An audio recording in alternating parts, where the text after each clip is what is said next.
पिछले एक सप्ताह से हमने देश में अलग अलग प्रांतों के स्वास्थ्य मंत्रियों से, स्वास्थ्य के अधिकारियों से, अलग अलग इंडिविजुअल स्टेट से बातचीत की है और विस्तार से जो खासकर हमारे रेड स्पॉट्स हैं, रेड जोन्स में आते हैं, ऐसे डिस्ट्रिक्ट हैं, उनमें से कुछ एक के डीएम्स से भी हमने बात करने का प्रयास किया है। उसी श्रृंखला में आज जम्मू कश्मीर, उत्तराखंड, इसके बाद हिमाचल प्रदेश और इसके बाद लद्दाख, यहाँ के स्वास्थ्य के अधिकारियों से और स्वास्थ्य के मंत्रियों के साथ हम लोग, और जो यूनियन टेरिटरीज हैं वहाँ पर वहाँ के लेफ्टिनेंट गवर्नर साहब के साथ और डीएम्स के साथ हम लोग बातचीत आज करेंगे। एक प्रॉपर पर्सपेक्टिव में आपको ध्यान में सिर्फ रहे कि आज हम भारत में किस स्थिति में खड़े हैं, तो उसका सिर्फ एक ब्रीफ आउटलाइन देने के लिए मैं ये बताना चाहता हूं कि इस समय हमारे भारत में आज सवेरे तक 70,756 केसेस कोविड पॉजिटिव आए हैं। इसमें से 22,455 हमारे कोविड के मरीज पूरी तरह से देश में ठीक होकर घर वापस चले गए हैं। और जैसा कि लगातार हम पिछले काफ़ी समय से देख रहे हैं कि हमारा रिकवरी रेट हर दिन जो है वो पिछले दिन से बेहतर होता है। तो आज ये हमारा रिकवरी रेट 31.7% है। और जैसा कि लगातार इस पूरे कोविड के खिलाफ लड़ाई में हमारा मोर्टेलिटी रेट लगभग दुनिया में सबसे कम चल रहा है, तो आज के दिन भी वो 3.2% के करीब है। बहुत सारे स्टेट्स में तो इससे भी बहुत कम है, कुछ एक स्थानों पर इससे थोड़ा ज़्यादा है, लेकिन एवरेज 3.2% है। दुनिया का आप जानते हैं कि 7 और 7.5% के बीच में ग्लोबल फैटेलिटी रेट है। पिछले 14 दिनों में हमारा डबलिंग रेट 10.9 था। पिछले 7 दिनों में ये लगभग 10.8 था। और अगर पिछले 3 दिनों का हम कैलकुलेट करें तो ये 12.2 के करीब है। जैसा कि हम लोग लगातार काफ़ी समय से ऑब्जर्व कर रहे हैं, और ये जो आंकड़ा है केवल इस बात का सूचक है कि हम ठीक समय पर अपने मरीजों को अस्पतालों में लेकर जा रहे हैं और कम मरीज जो है वो अस्पताल में जाकर गंभीर स्थिति में आते हैं।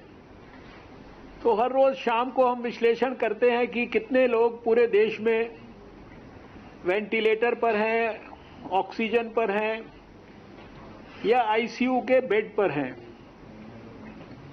तो कल शाम का जो हमारा विश्लेषण है वो हमें बताता है कि कल 0.41% मरीज हमारे वेंटिलेटर पर थे, 1.82% मरीज हमारे ऑक्सीजन की सहायता से अस्पताल में थे और 2.37% मरीज आईसीयू के बिस्तर के ऊपर थे। मुझे एक और महत्वपूर्ण जानकारी आपके साथ शेयर करनी है। हम पिछले कुछ दिनों से मैंने ही ये बयान दिया था कि 31 मई तक हम हमारे देश की लैब्स के माध्यम से जो टेस्टिंग कैपेसिटी है उसको 1 लाख टेस्ट प्रतिदिन का हम करेंगे। लेकिन मुझे आज आपको ये बताते हुए खुशी हो रही है कि हम ऑलरेडी पिछले 2 दिनों में हम 1 लाख टेस्ट प्रतिदिन करने की जो हमारी कैपेसिटी, जिसको हम 31 मई तक बिल्ड करना चाहते थे, वो हम ऑलरेडी बिल्ड कर चुके हैं। अभी हम एक दिन में 1 लाख टेस्ट जो है रोज कर सकते हैं। कल भी हमने सारे देश में 86,191 टेस्ट किए हैं और इस समय हमारी 347 गवर्नमेंट की लैब्स और 137 प्राइवेट लैब्स, यानी ये कुल मिला के 484 लैब्स हम इस समय पूरे भारत के अंदर जो है उसमें ये टेस्टिंग कर रहे हैं।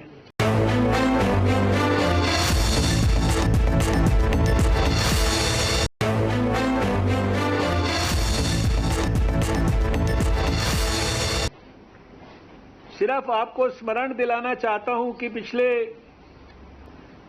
फरवरी के महीने में हमारे पास भारत में केवल 1 लैब थी, NIV पुणे, जहां हम इस वायरस का टेस्ट कर सकते थे और उस 1 लैब से भारत ने अपनी क्षमता को 484 लैब्स तक विकसित किया है। इसी तरह से मैं ये भी जानकारी आपके साथ शेयर करना चाहता हूं कि जब हमने कोविड के खिलाफ जंग शुरू की तो आप सब भी जानते हैं, शुरुआती मीटिंग्स में आप लोग भी इसके बारे में चर्चा करते थे कि हमें PPE किट्स और N95 मास्क इत्यादि इनकी पर्याप्त सप्लाई की जाए, इनकी शॉर्टेज होने की संभावना है। लेकिन आज मुझे बताते हुए खुशी है कि हम अब तक 76.42 लाख N95 मास्क सारे देश में भेज चुके हैं और इसी तरह से 40.18 लाख PPE किट्स हम सारे देश में भेज चुके हैं। अभी बहुत सारे स्टेट्स हमको हर रोज हम 3 लाख से ज्यादा PPE किट्स देश में भेजते हैं। बहुत सारे स्टेट्स अभी हम लोगों को बोलते हैं कि हमारे पास अभी रखने की जगह नहीं है, अभी कुछ दिन आप रुक जाइए। इस बात की भी हमको संतोष है कि सारे देश को हमने ये कहा था कि आप कोविड के डेडिकेटेड हॉस्पिटल्स बनाइए, कोविड के डेडिकेटेड हेल्थ सेंटर्स बनाइए और जिनको मामूली सिम्टम्स हैं उन मरीजों के लिए आप कोविड के केयर सेंटर्स बनाइए, जो कि अस्पतालों के अलावा भी दूसरी फैसिलिटीज में हो सकते हैं।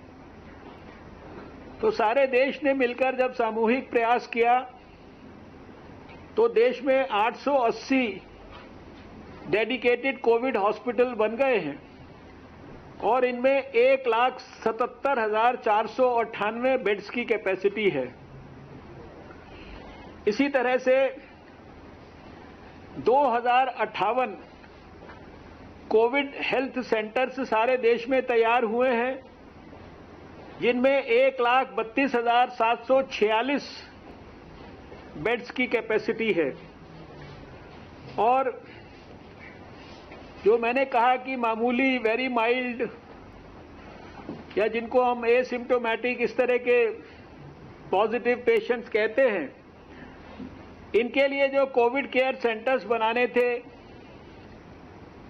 वो कहीं कोई स्टेडियम में, कहीं कोई स्कूल में, कहीं कोई होटल में, कहीं कोई दूसरे सरकार के बिल्डिंग्स में, वो भी देश में 5,424 कोविड केयर सेंटर्स बने हैं, जिनमें 4,73,794 मरीजों के रहने की सुविधा है। आप जानते हैं कि कोविड के खिलाफ जंग में एक और महत्वपूर्ण आयाम है जिसको हम क्वारंटाइन के नाम से अब जान गए हैं, और जो भी सस्पेक्टेड या कांटेक्ट जैसा समाज का व्यक्ति है उसको 14 दिन के लिए क्वारंटाइन में रखा जाता है। कोई भी नया व्यक्ति अपने किसी स्थान पर आता है, जैसे अभी बहुत सारे माइग्रेंट लेबरर्स एक स्थान से दूसरे स्थान पर जा रहे हैं, या अभी विदेश में रहने वाले हमारे भारतीय हमारे भारत में आएंगे, तो उसके लिए 2 तरह की सुविधाओं की बात की गई थी, एक इंस्टीट्यूशनल क्वारंटाइन और एक होम क्वारंटाइन। तो आज मुझे ये भी बताते हुए खुशी है कि देश में हम सबने मिलकर 8,147 ये क्वारंटाइन सेंटर्स जो है ये विकसित किए हैं। यद्यपि आज हम जम्मू कश्मीर की चर्चा कर रहे हैं, लेकिन मैंने सोचा कि एक जम्मू कश्मीर में रहने वाले भी जो हमारे आपके जैसे कोविड वॉरियर्स हैं, उनको भी सारे देश में क्या हो रहा है उसकी पूरी संपूर्ण जानकारी रहनी चाहिए। आपके जम्मू कश्मीर में, जम्मू में खासकर मैं जानता हूं कि डोडा और पुंछ को छोड़कर बाकी 8 आपके डिस्ट्रिक्ट जो हैं वो अफेक्टेड हैं। खुशी की बात यह है कि जम्मू में रिकवरी रेट लगभग 78% है और डबलिंग टाइम 24 दिन है। सारे 71 केसेस में से आपके 56 केसेस रिकवर होके घर चले गए हैं। एक दुर्भाग्यपूर्ण मृत्यु हुई है और जम्मू में 43% जो सारे केसेस हैं उनका वो जम्मू में है। उधमपुर के बारे में मैं ये विशेष उल्लेख करना चाहता हूं, क्योंकि इन सब विषयों पर भी हमें विशेष पैनी निगाह रखनी पड़ेगी कि उधमपुर में 21 दिन तक कोई केस नहीं आया, लेकिन अभी 7 मई को उधमपुर जो है वो री-इन्फेक्ट हो गया। और इसी तरह से जो हमारा कठुआ का डिस्ट्रिक्ट है वो भी 17 दिन के बाद अभी री-इन्फेक्ट हो गया। कश्मीर के अंदर हमारे 10 में से 10 डिस्ट्रिक्ट जो है अफेक्टेड हैं, लेकिन जो इसके बारे में एलजी साहब से भी मैंने फोन पे भी विस्तार से बात किया, 2-3 बार इसमें वीडियो कॉन्फ्रेंस में भी बातचीत हुआ है और उसके बाद कुछ प्रभावी एक्शंस भी हुए हैं। जो श्रीनगर के पास के 4 डिस्ट्रिक्ट हैं वो सबसे ज़्यादा इफेक्टेड हैं, जिसमें श्रीनगर, बारामूला, बांदीपुरा और अनंतनाग हैं।